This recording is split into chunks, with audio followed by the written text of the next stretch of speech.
Each week, we like to show you ways you can save energy around your own home. But this week, we're going to show you an entire neighborhood that's being built with energy efficiency in mind. Meet Tim O'Brien. Tim is building a neighborhood with 34 homes that are more than just energy efficient. It's Wisconsin's first net zero community.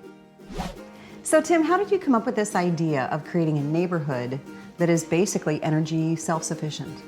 Well, we believe that we can make green and energy efficient building a standard. In 2013, we said in 10 years from now, we want to be able to develop the first net zero neighborhood in the state of Wisconsin. 5 years earlier than our initial target, here we are, and we're doing it. And it's been a wonderful, successful program for us, and our customers and the buying public have really embraced it.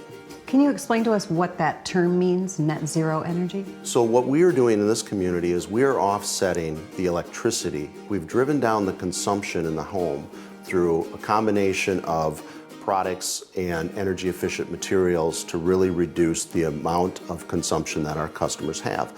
And then we've modeled that to be able to demonstrate that we can then take those kilowatt hours on the electrical side and we can design a solar array individually for each home in the community that offsets that consumption. So at the end of the year, if they consume 10,000 kilowatt hours, we're designing a solar array system that offsets that 10,000 kilowatt hours and then a little bit more just to make sure that we're covered. Now, why did you decide to do an entire neighborhood this way and not just individual homes?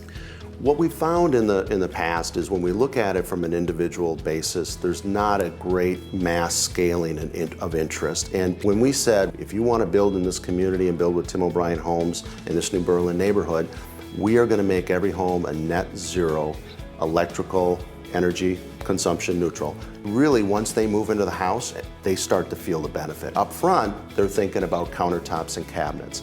But once they're in the home, they really appreciate the lower utility bills, the greater level of comfort, and the more control that they have over their electrical utility bills. And so we're really trying to find the right combination of systems and designs that can really help people keep that value in place so that we can make it more cash flow positive as they have taken into account their mortgage and the offset that they have from the electrical utility bills. If it makes investment sense, and we can demonstrate that, then they're like, I'm all for it. Right. Can you elaborate on that? Because that was my next question, is cost. You know, does it cost a lot more to have a house like that? Is there an initial investment? Yes, there is. Just to drive the consumption down, it's about 1%.